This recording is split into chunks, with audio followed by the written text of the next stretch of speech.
If you want to be respected, liked, and taken seriously, your actions matter more than anything. You see, I've spent years working with the top business owners and starting my own multi-million-dollar business. So I've seen firsthand the differences between the people who get respect versus those who get overlooked. So these are the 5 ways to make anyone respect you. First up is the big question. Do you want to be respected, or do you want to be liked? I am a natural people pleaser, and I think this shocks people who meet me today because I don't have traditional people pleasing qualities any longer. And that's because I have made active choices for the last decade to not choose to be liked more than I want to be respected. See, when you don't know which one of the two you're going after, you can get confused, because when you're meeting people and you want to please people, you can end up pleasing the wrong people. And I can honestly say that until my early 20s, I always prioritized people liking me and what people thought about me more than choosing the right people to respect me. And what happens when you prioritize people liking you is you compromise. You spend time around people who do things that you actually disagree with. But because you want to be liked, not respected, you don't say anything, you don't change the environment, heaven forbid, and you don't correct them. You just keep going on agreeing to things that actually make you feel like you're compromising. In order to be respected, the first person who has to respect you is you. So when you think about who you spend your time with today, are you making compromises? Are you feeling like you have to make people happy or like they have to like you over the things that you know you need to do in order to respect yourself? When I first went to college, I wasn't really the partying type. However, the friends that I was hanging out with did like to party, and they liked to drink more than I like to drink. But I didn't know how to stop spending time with them. So I just fell into this role where I would be there. I would always be the sober one, but I was wasting all of my time trying to get them to like me or think that I was cool because I was still in the environment. It took me longer than it should have to extract myself from that environment. And not that there's any judgment that I have for people trying to figure their lives out while in college, but I know that for me, I was making decisions at that time based off of what somebody else thought and what somebody else wanted me to do, instead of prioritizing the decisions that I knew would allow me to respect me. Remember, without respect, your voice just gets drowned out and your authority will be entirely ignored, no matter how friendly or charming you actually are. You have to establish clear boundaries, show competence, communicate with authority to start to earn respect. Number 2 is next. Consistency over long periods of time creates confidence. It is easy to just go into the gym for a couple of days and you get all excited about it and you buy your cute workout clothes and you start to think, man, I'm gonna finally take control of my health and wellness journey. But if you fast forward 2 weeks and you're no longer in the gym, your confidence and your ability to stick to your word goes down. That is the exact same thing that happens with the people in your life when you tell them that you are going to show up for them and you are going to make it to dinner and you back out last minute because you don't feel like it, you don't want to, you don't feel good. You are not going to build confidence that you're the type of person that does what they say that they're going to do. So every decision that you make, whether it's consistent or inconsistent, is giving somebody an understanding of how much confidence they can have in you. Now, extrapolate this to the work that you do. Whether you're a team member or you own a business, when you say that you're going to get something done, do you do it by that time? When you say that you're going to follow up, do you actually follow up? You see, people learn by how you follow up,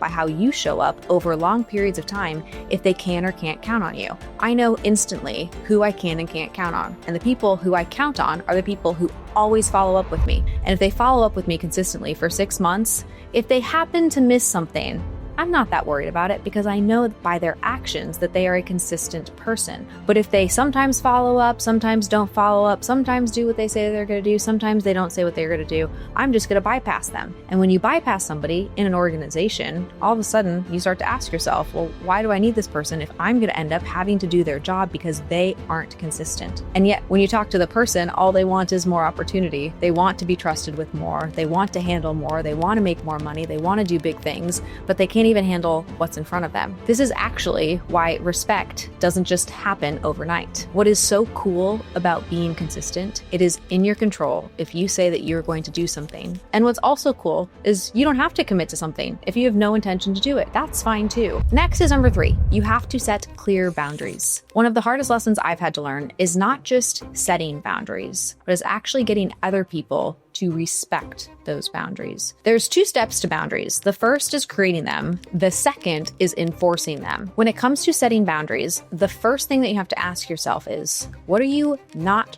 willing to tolerate in your environment? Pull out a piece of paper, maybe the notes app on your phone, and list the types of behaviors that you will not tolerate from people who work with you, who spend time with you, who are friends with you. What are the things that are absolute no's for you? From that list, you can then start to create the list of characteristics that you would expect of the greatest people who would come into your life. So you have a list of hard no's, but then you also have a list of this is what I would expect of the best people that might not even know who I am, to represent and bring into my life. Once you have that list, you then have to look at how do I spend my time? And do I spend my time that's in alignment with this list? Because if you don't have great people in your life, it might be because you aren't living in the same value set as the people that you want to bring in your life. So of course, they're never going to want to spend time with you. When I first started wanting to spend time with Elena Cardone, I realized that if she hung out with me for a day, I would have to tell her and talk to her about things that I was interested in and things that I was doing. At the time, I wasn't working out consistently. I didn't hold myself accountable to goals that I was setting. I was wishy-washy about what I did or didn't want for my future. I wasn't able to clearly communicate the personal goals that I had for myself. And so I spent 6 months becoming the type of person that Elena would want to be friends with, so that when I did have the opportunity to meet her, to spend time around her, we had similar shared interests. When she wanted to go to the gym on the very first trip that we took together, I wasn't embarrassed by how out of shape I was because I had already started to go to the gym. So you have your list of the things that you want. And when it comes to the list of things that you don't want, here's the challenge. When it comes to the things that you don't want and the boundaries that you are setting where you would kick somebody out of your life for violating those boundaries, it can be incredibly difficult to draw a hard line. I can't tell you how many people have to my face made disrespectful comments, have laughed at me, have lessened my role, have not taken me seriously. And in those moments, it's challenging to actually say, you no longer get a spot here, because they're already there for a reason. They're there because they're family. They're there because you've known them for a while, because you hired them. You thought that they were going to help you and they were responsible for something. And I have always found that if somebody is violating a boundary that I have and I get rid of them in my life has never gotten worse. It actually gets better. But if you think that things are going to get worse, be challenging, everything's just going to melt down when you get rid of people that aren't respecting you, then you're not going to get rid of them. But I can promise you, just trust me on this, get rid of them and see what happens. You are going to be amazed, because you will not go backwards. You will actually springboard forward because you don't have somebody constantly invalidating you. Now we're on to number 4, one of my favorites. Master your craft. The easiest way to get respect is to be great at something. If you aren't great at anything, it's hard to think about, but why should somebody respect you? You want respect. Well, what have you done that would make somebody respect you? Is it the great person that you are? Is it that you're nice to everyone, friendly to people, you're a good person? Well, what does that actually mean? If you are a mom and you want to be respected, the way that you get respect is by saying, hey, these are my kids, and this is everything that I do in order to make sure that I am setting them up for success, that I'm being a good example to them, and that I'm able to help them contribute positively to society. If you want to be a great team member, you would be showing the fact that your team has improved because you are there. The results show if you are somebody who actually deserves respect. The environment around you should improve because you are there. So when you look at your environment, you should ask yourself this question: is my environment better because I am there? If it's not better, if it stays the same, if it's worse because you get on the scene, then nobody should respect you because you don't do anything to make things better. On the contrary to that, if you do show up to an environment and you choose to make it better, you can then point to, hey, all of these things that are positive happened because I was there, and that is why people respect you. Now, I work with team members and business owners each and every day, and the fastest thing that I drive them to is a specific stat. What is the thing that we can measure that you did that you are great at? I think about the social media team that I work with. They have ridiculous stats now. Why do they have stats? Because they've gotten good at one thing. How do we take video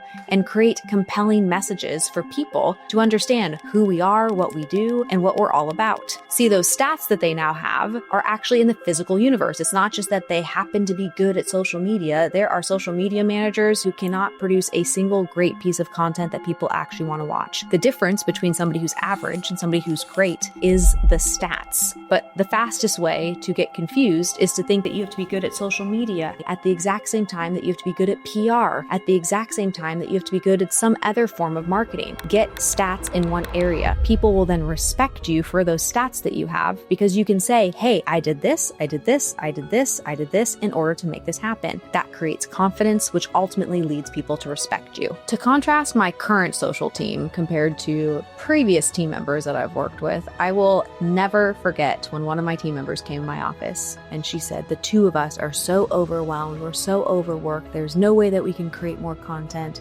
It's performing as best as it can and it's just going to take time for it to perform. Well, fast forward, it was just her that wasn't performing because she didn't actually study the craft. She never decided that I'm going to be great to fully understand what is working on social right now, not what's working 5 years ago, not what worked 2 years ago, but what is actually working right now to drive engagement, to create spectacular content. And so we've changed up our team, and it's fascinating that all of a sudden this growth has happened, all because our team is dedicated to picking one thing that they are great at. So how does this apply to you? You pick one thing that you want to master, and you go after that thing for the next 18 months or until you get undeniable results in that area. After that, you move on to the next thing that you want to be great at. And when you can show that you can deliver results over and over again by understanding the areas of your interest deeply, respect becomes automatic.